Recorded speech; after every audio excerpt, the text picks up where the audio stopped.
Good morning, anchors. It is Monday, September 19, 2022. A great day for our future.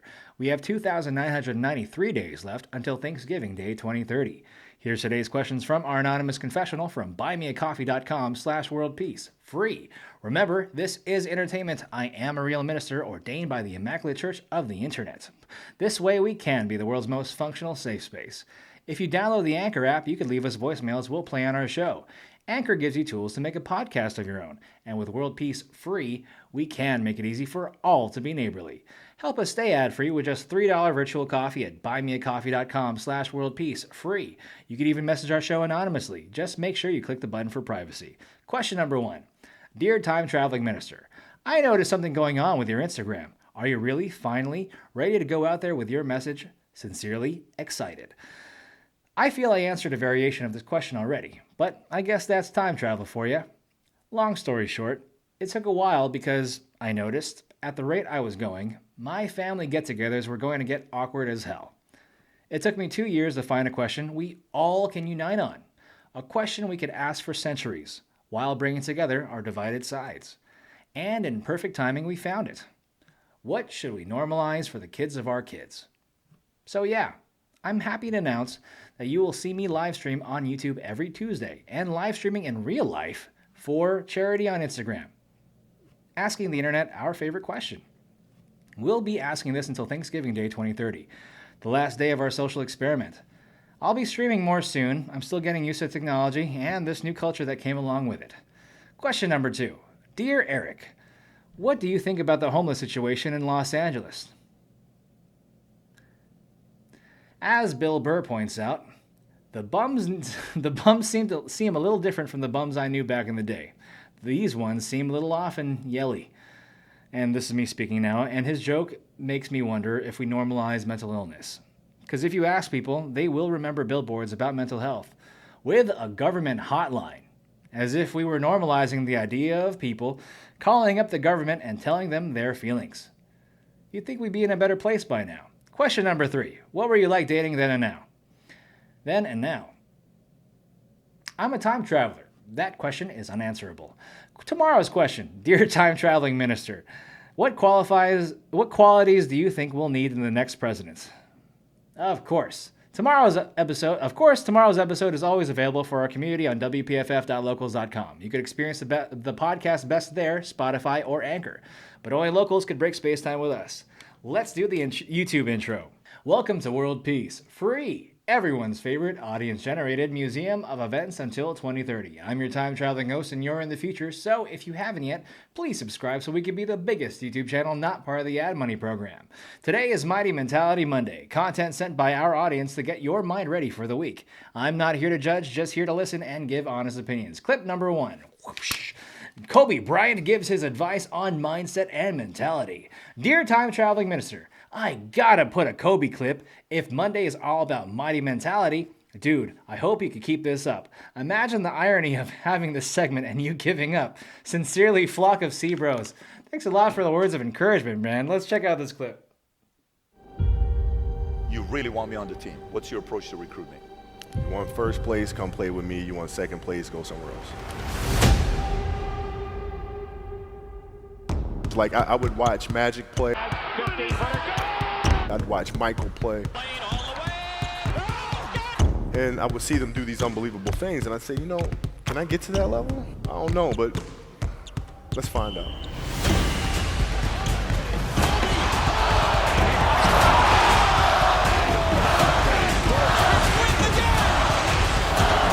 That's why he's the best player in the game.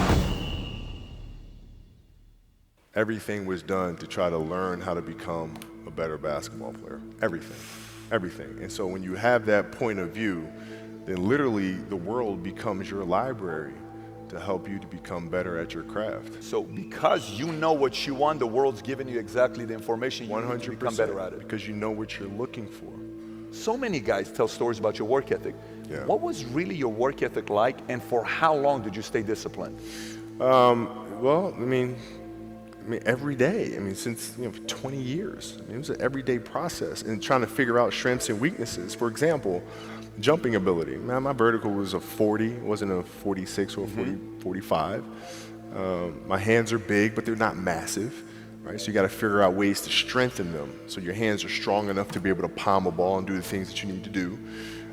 Quickness, I was quick, but not insanely quick. I was fast, but not ridiculously fast, right? So I had to rely on skill a lot more. I had to rely on angles a lot more. I had to study the game a lot more. And, but I enjoyed it though. So like from the time I can remember when I started watching the game, I studied the game and it just never changed.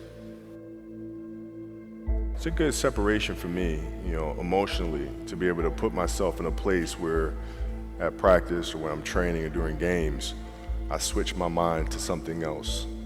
I switch my mode into something else, right? For me, it's the equivalent of Maximus Decimus Meridius in Gladiator picking up the dirt, smelling the dirt.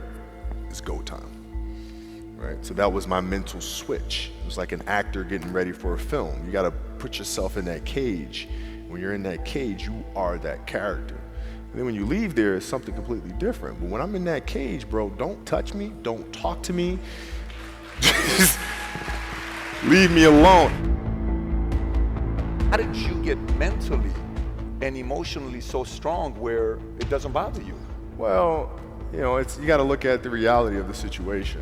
You know, like for me, it's not, you know, you kind of got to get over yourself. Like, it's not about you, man. Like, oh, okay, you feel embarrassed. You're not that important. Like, get over yourself. That's where you go. Get over yourself, right? Like you're worried about how people may perceive you and like you're walking around and it's embarrassing because you shot 5 air balls. Get over yourself. Right? And then after that, it's okay, well, why did those air balls happen? Got it. High school, year before, we played 35 games, max, right? Week in between, spaced out, plenty of time to rest. In the NBA, it's back to back to back to back to back to back to back. I didn't have the legs. So you look at the shot, every shot was online, but every shot was short. Right? I gotta get stronger. I gotta train differently. The weight training program that I'm doing, I gotta tailor it for an 82-game season so that when the playoffs come around, my legs are stronger and that ball gets there. So I look at it with rationale and say, okay, well, the reason why I shot air balls is because my legs aren't there. I go, well, next year they'll be there. That was it. Done. Were there some names that you looked at and says, these 3 guys are as crazy as I am? At the time, I deal with what I've referred to as Goat Mountain. I went to Goat Mountain, and I talked to Magic, Michael, Bird, Hakeem Olajuwon, Jerry West, Oscar Robinson, Bill Russell. You know, so I would talk to them. What did you do? What were your experiences? Michael in particular, he's become my big brother. He's been my big brother since I first came in the league. And what was that process like? So I went to them and started understanding the ins and outs of the game and, you know, how they approach things and their level of detail and obsessiveness. And that's what I did. The players that had that passion but weren't willing to commit their entire lives to doing that, right? It's a choice. Right? You have other things, you have family, you have all these other things that you have to do. The game can't really be your #1 priority. And so I was just looking at that like, man, this is gonna be fun. If I'm buddies with you from high school, if I'm a cousin of yours, what happened to our relationship? How did that gravitate when you went into the league and you're determined to become the greatest, or you're determined to become one of the greatest? What happens to our relationship? Well, it suffers. It does suffer. Oh, yeah. Okay. Yeah. And you understood that. You were okay with that. Well, yeah. And the people that love you, like friends and family, like they know that about you. Got it. So they let you be you. And when you reconvene, you know, you pick back up where you left off. But make no mistake about it, everything in between is lost, right? So those long-term relationships, the commitment of time of, taking vacation. Like I see a lot of players take vacations with other players that are close friends. And we'll just take vacations just to take vacations, or just hang out just to hang out. Like I never did that. Why not though? Why didn't you do that? Well, because when I retire, I didn't want to have to say, I wish I would have done more. I don't want that. You know, I don't want that. You know, you got a lot of people paying their hard-earned money to come watch you perform. Perform. It's your job to be in shape. It's your job to be strong enough to perform at that level every single night. And as a competitor, I'm not ducking shit. Like, it's not, oh my God, my back hurts, I'm sore, we got to play Vince Carter and Toronto Raptors tonight. We actually had this happen. We had a game against Toronto in 2000, and Vince was tearing the league up. My back was jacked. But like the perception of that, like what? Kobe's missing the game against Toronto and Vince Carter because my back was really spasming. But people will be like, what? Oh, he's ducking Vince. Excuse me? No, I don't think so. So I would be in the layup line like, okay, there's a lot of days where you can rest and recover. Today ain't one of them. Your back can bother you any other day. That shit ain't bothering me today. Wow. He gonna have to see me today. Yeah. Oh, man. Yeah.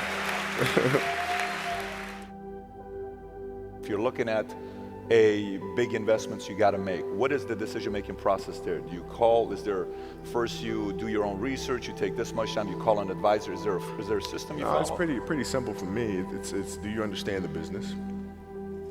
Is it a business that you can help in some form or fashion? What are the barriers of entry to that business? And then the entrepreneurs themselves, the company itself, right? Do they have a culture that you believe is sustainable? Are these leaders people that you believe in? Are they people that are obsessives? And in turn, have they created a culture of obsessiveness? So I tend to look at those 4 factors, and that's it. That's big right there, by the way. I don't know if you guys caught that right there. That's pretty massive right there. Same determination. What's your current work schedule look like today? It's different because I personally am not writing every word of the novels. I am not animating the films. What I have to do now is make sure that the people that we bring in, these obsessives that we bring in, are challenging themselves to do the best job that they think they can do. That's what I'm there for, is for them to constantly look in the mirror and self-assess and challenge themselves. If we have a project and you're saying, okay, I can do that, that's not the project we want. The projects that say, I don't know if I can animate that. I don't know how to write that story. I don't know how to do that. Those are the things we want, because through that curiosity, you'll reach a level that you didn't think was possible. And so running the studio, that's what I'm doing.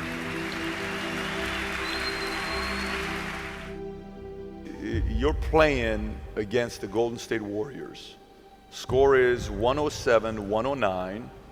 You guys are close to getting into the playoffs. You know exactly what happens in the game. You go up, you're about to take your shot, and then all of a sudden, boom, Achilles happens, right? He went and hit the free throws, and then you walked off the stage. Yeah. And you got the surgery done. When I went in the trainer's room, my kids are in there, and they're looking at you and stuff, and I'm looking at them, and I'm like, it's all right, Dad's gonna be all right. Mm-hmm. It'll be fine. It'll be all right. It'll be all right. It'll be all right. As a parent, you gotta set the example. You gotta set the example. This is another obstacle. This obstacle cannot define me. It's not gonna cripple me. It's not gonna be responsible for me stepping away for the game that I love. I'm gonna step away on my own terms. And that's when the decision was made that, you know what, I'm doing it. I'm doing it. You're a freaking beast, bro. Hey.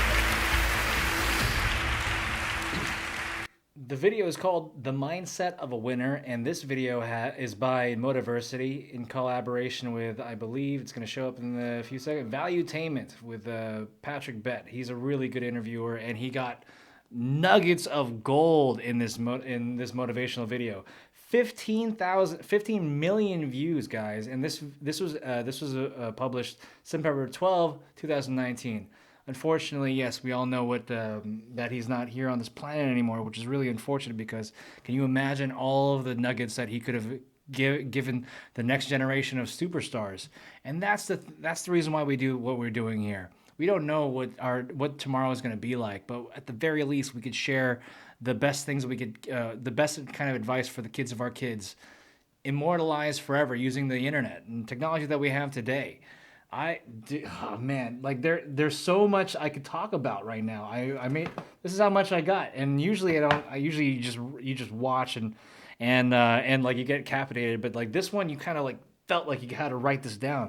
For example, when he said in the beginning, when you know what you're looking for, the world becomes your library. That makes so much sense because how many I'm one of those folks. I remember being purposeless. I remember knowing what that feels like, and that was in my 20s. This guy, we watched him go from high school right into the Lakers and then just dominate all the way through.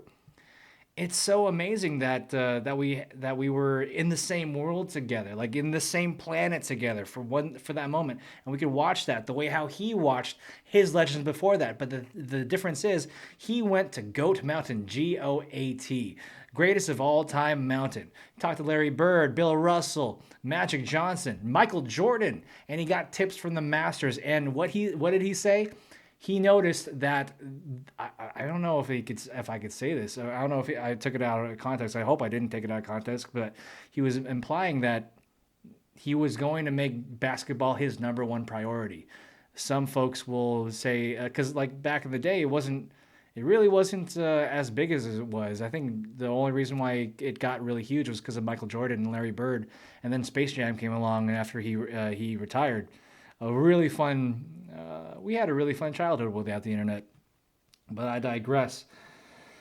And he not only that, he gave advice not just about basketball, but also entrepreneurship. You need to find a culture of folks that are sustainable and obsessed. That's how you know whether or not you should be working with the people that you're working with. Gosh, I'm. There's nothing else I could say. Mindset of a warrior. He even talks not a winner, not a warrior, a winner. And the thing is, he is an example of a visible winner. We know that he played through all those injuries. And how many times do we make excuses for ourselves? It's not to disparage you folks that like, because I'm one of the, but does that mean I have to change? I guess we all have to answer that question. We have to come across that question someday. But that's all for today. Remember, soon I'll be live on YouTube asking what should we normalize every Tuesday, 8 p.m. Pacific time. Then every third Sunday of the month, we'll live stream for charity all day on Instagram, asking people on the street the same thing while talking with you in the chat room. This month's nonprofit is the ALS Foundation, with a video from one of our listeners explaining why soon. Be anti-creepy, my friends. Remember, you are loved, missed, and thought about every day. Have fun and be neighborly, y'all. Take care. Let's turn this one off first. I always mess that one up.